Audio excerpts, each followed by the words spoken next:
Hi friends, welcome to Mek'skitchen. இன்றைக்கி restaurant style பன்னீர் butter masala எப்படி செய்கிறதுன்னு பார்க்கலாம்.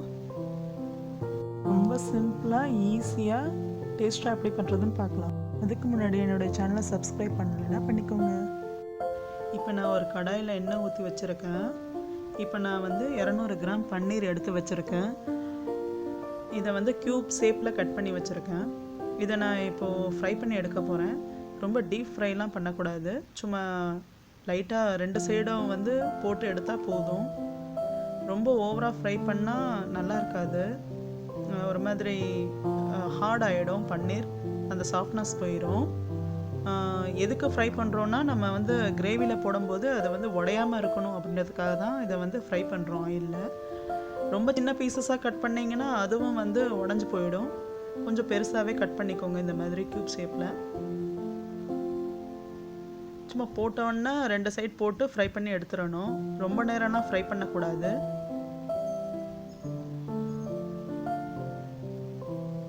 கலர் சேஞ்ச் ஆகணும்னு அவசியம் இல்லை.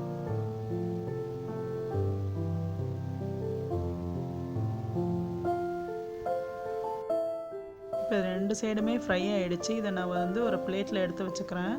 ரொம்ப கலர்லாம் சேஞ்ச் ஆகலை, ஜஸ்ட் ஃப்ரை பண்ணியிருக்கேன், அவ்வளோதான்.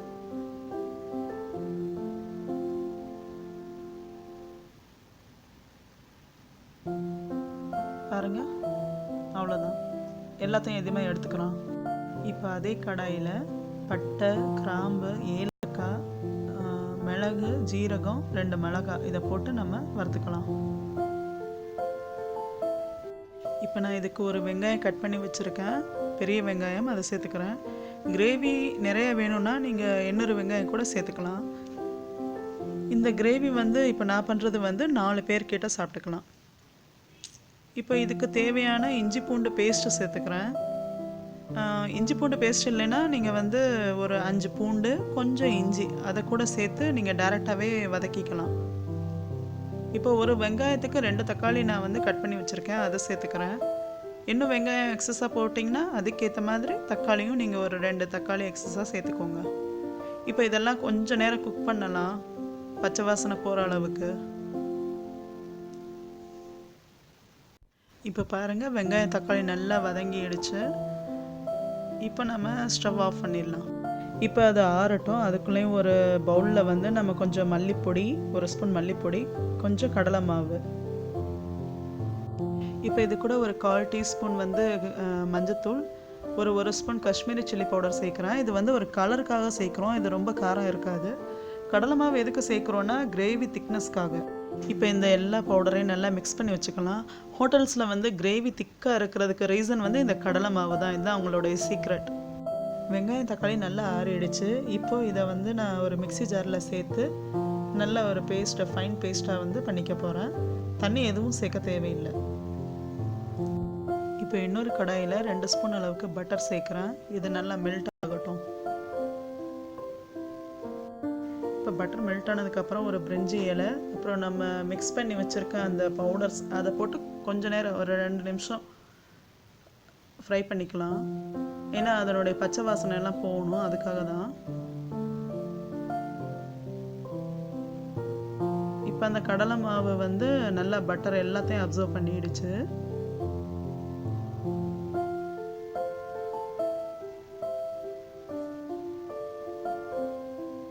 இது கூட நம்ம அரைச்சி வச்ச அந்த வெங்காயம் தக்காளி பேஸ்ட்டு அதை கூட சேர்த்துக்கலாம்.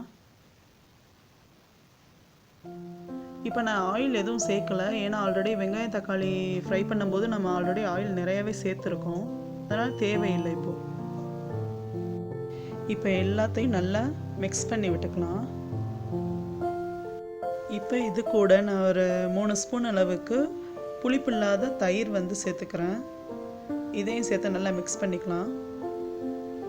தயிர் டைஜஷனுக்கு ரொம்ப நல்லது, அதோட இது ஒரு நல்ல டேஸ்ட்டும் கொடுக்கும். இப்போ இதுக்கு தேவையான உப்பு சேர்த்துக்கிறேன்.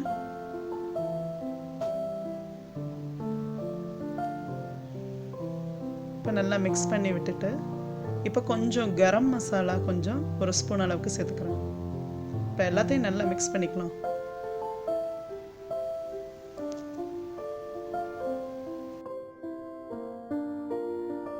இதில் ஒரு ஸ்பூன் சுகர் கூட ஆட் பண்ணியிருக்கேன், காட்ட மறந்துட்டேன். இப்போ ஒரு லிட் போட்டு ஒரு 5 நிமிஷம் வச்சிடலாம்.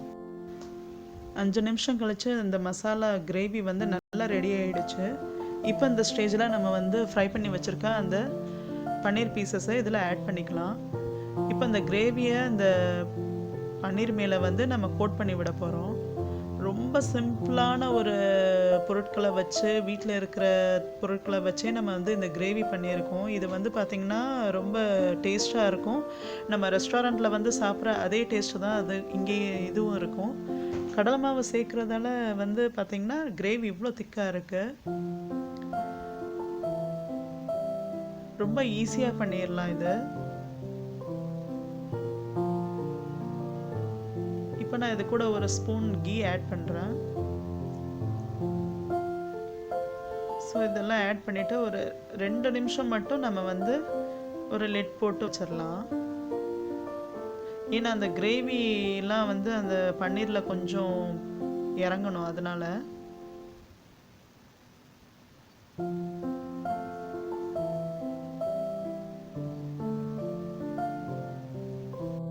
இப்போ நல்லா குக் ஆகிடுச்சு பன்னீர். பாருங்கள், எண்ணெய்லாம் மேலே பிரிஞ்சு வந்து நிற்கிது. அவ்வளோதான், ரெடி ஆகிடுச்சு பன்னீர் பட்டர் மசாலா. அந்த கிரேவி கூட பன்னீர் மேலே நல்லா கோட் ஆகிருக்கு. அவ்வளோதான், இனி ஸ்டவ் ஆஃப் பண்ணிடலாம். இப்போ நம்மளுடைய ரெஸ்டாரண்ட் ஸ்டைல் பன்னீர் பட்டர் மசாலா ரெடி. இதை நான் ஒரு பவுலில் ட்ரான்ஸ்ஃபர் பண்ணிக்கிறேன். இது சப்பாத்தி, நான், ஃப்ரைட் ரைஸுக்கு சைட் டிஷ்ஷாக யூஸ் பண்ணலாம். இது பார்க்குறதுக்கு ரொம்ப கலர்ஃபுல்லாக இருக்குது, ரொம்ப டேஸ்ட்டாகவும் இருக்குது. நீங்களும் ஒரு டைம் ட்ரை பண்ணுங்கள். மறக்காமல் என்னுடைய சேனலை சப்ஸ்கிரைப் பண்ணிக்கோங்க. தேங்க்ஸ் ஃபார் வாட்சிங் ஃப்ரெண்ட்ஸ்.